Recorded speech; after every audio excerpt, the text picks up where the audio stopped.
Hey everybody, welcome to Leon's Chainsaw Parts and Repair. Happy Saturday morning. We are sitting here in the first weekend of May. So why the hell am I wearing a flannel? Southern Oregon, spring. Got a cold front moving through with a rainstorm. We've had just shy of an inch of rain over the last 2 days, which, again, we're still in the midst of at least a moderate, I think Medford area is still listed as a moderate drought. Whatever. Rain, good, great. I'm still looking forward to some of them 80 and 90 degree days, I'll be honest. I'm ready. But, yeah, so I kind of got ahead of myself, got a bit of a late start this morning, so I started in immediately, got that 240 test run done. That video will be up here shortly. And started packing up saws, and I'm like, nah, I need to step back and do a Saturday update. It's been a few weeks, so the herd is thinning. That's the good news. I've got one unopened box. I don't have a damn clue what's in it. Customer saw, but I don't have a clue. No idea. That 750, that Loctite never set up. Loctite Red, folks. You guys saw me. This tube is now residing in the trash can. Never set up. I even tried torching it. Now, not like, blowtorch full central. I did a just quick burst of heat on the outside of that, kind of casting there to just try and warm it up. It sat in front of a fan for a week. Literally, now I'm exaggerating. It was 5 days before I finally went, this is never going to set up. So the terrible part is I had to destroy that new crank seal to get it out of there and clean it up. So I'm not going to be able to get that saw running this weekend like I'd hoped to.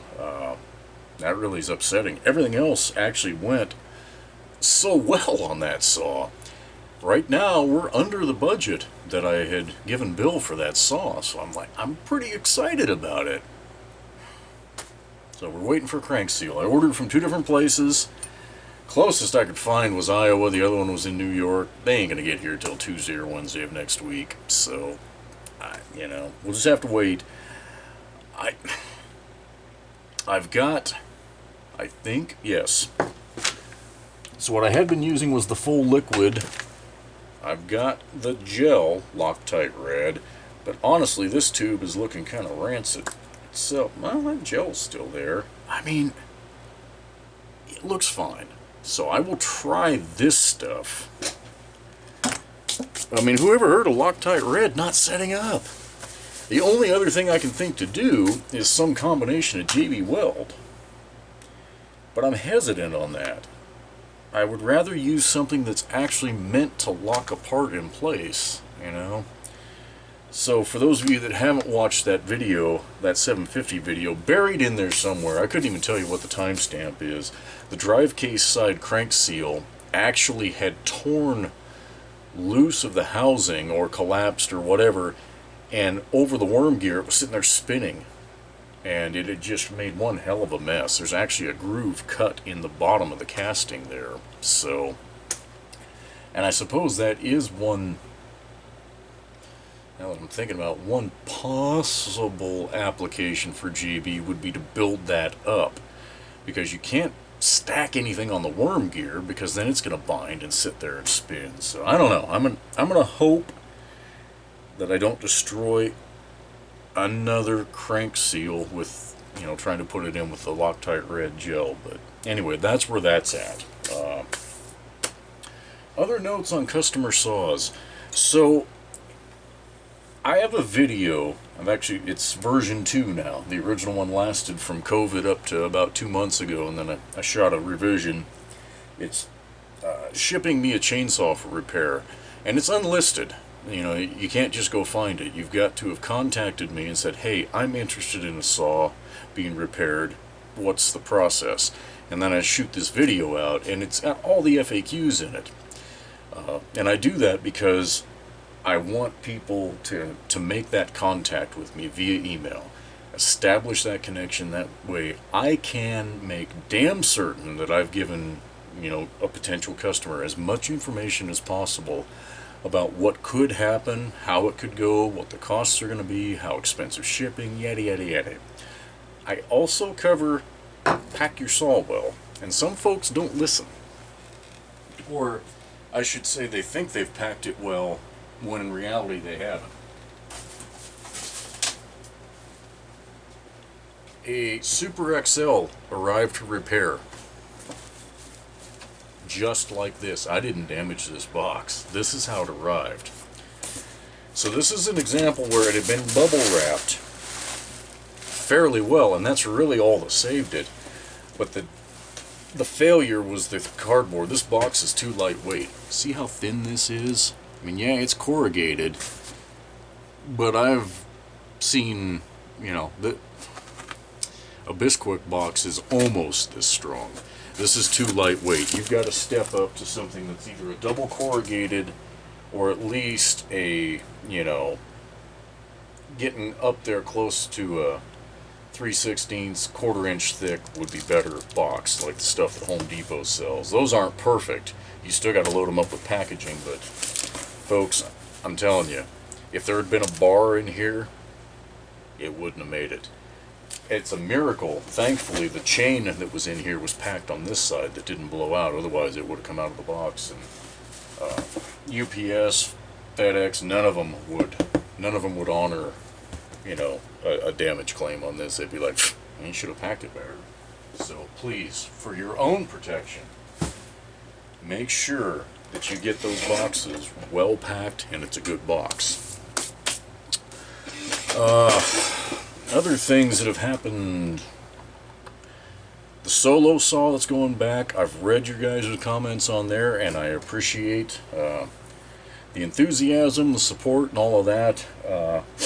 For those that, you know, didn't want to see me give up on it, I'm not a huge fan of giving up on it either, but I know my limits, and at a certain point I reached them, and I reached them on that saw.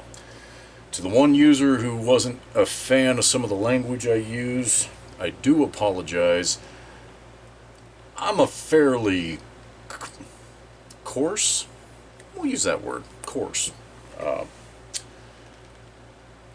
person, yeah. And I try to keep the worst of it out of the videos. I did fail on that one, so I do apologize if you were offended. There's one, when I set out to make this channel, I had some rules in mind because I didn't want to have it devolve. No politics, no religion. We're talking chainsaws. And sometimes my truck, you know. I know where that kind of discourse can lead to. I've got super strong opinions. And when I was young, I enjoyed arguing with people about when I thought they were wrong. Now, I don't enjoy that anymore. And quite frankly, I don't even want to have the discussions, even if they're a friendly discussion. It's part of where my no phone call crap came from. Because early on, I mean, we're talking, yeah, close to a decade ago, I felt as I was taking my website off of eBay, or taking my sales off of eBay, dropping it onto my own website, I felt that I had to have a phone number for legitimacy. And that was a mistake. Maybe I was right in that perception. Maybe it did help me get established. But I also didn't draw that hard line with folks because I hated phones back then. I didn't hate them any less, you know.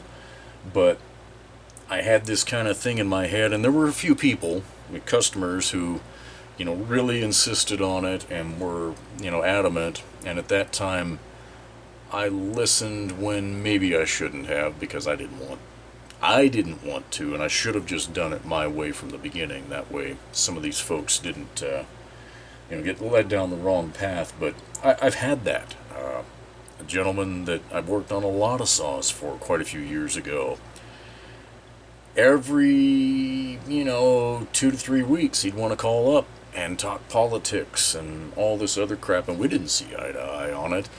It was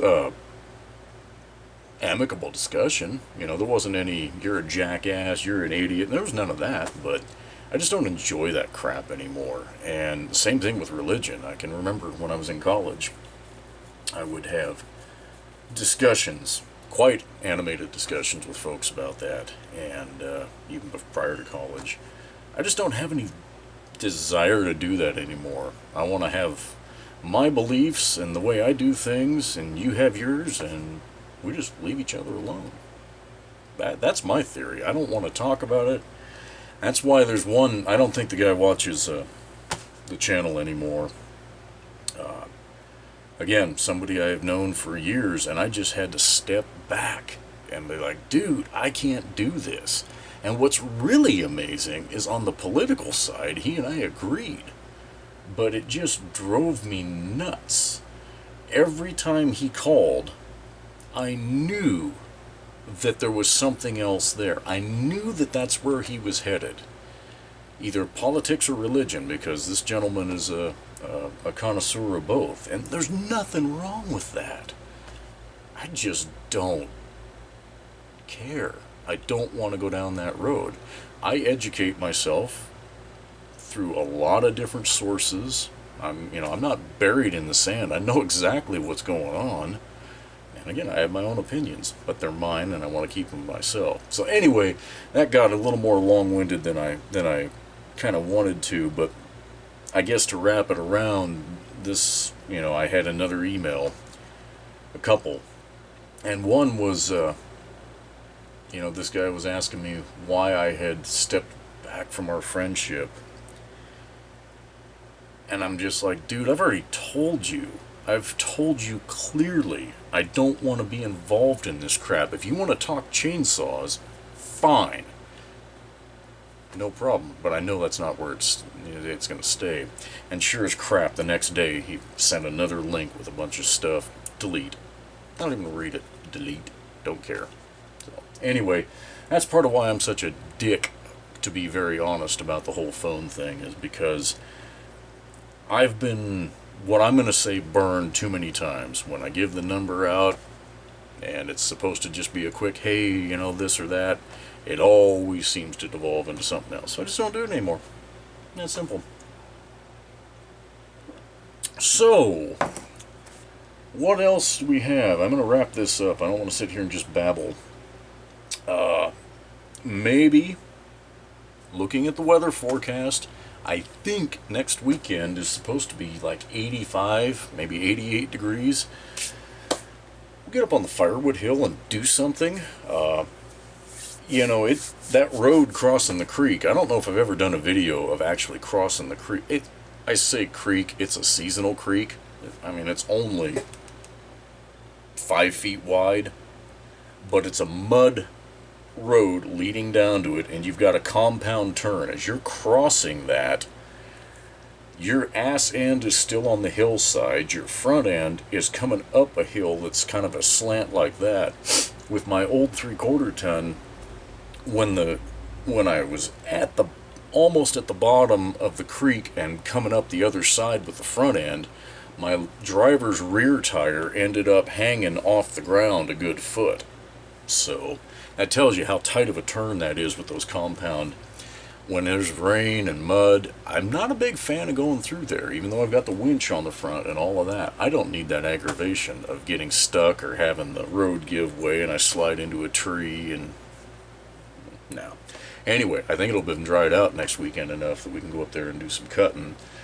I've got that 850, I think. Yeah, 850 in the attic. I've got that 710 automatic that's ready to rock and roll. Both McCullochs. Again, that's not my normal thing, but I want to run and cut with them. And I want to compare the 710 to my 410 if I get a chance, because those are in the same CC class there. It'd be kind of fun to just dick around with that. It won't be a full-on challenge, but, whatever. We can find some wood that's worthy of cutting, so. Anyway, I'm going to get back to it. I'm going to box up one more saw and drain 2. Get them airing out. And then we'll see what the mystery box is. Excuse me. So, hope you guys are having a good weekend. Catch you on the next one.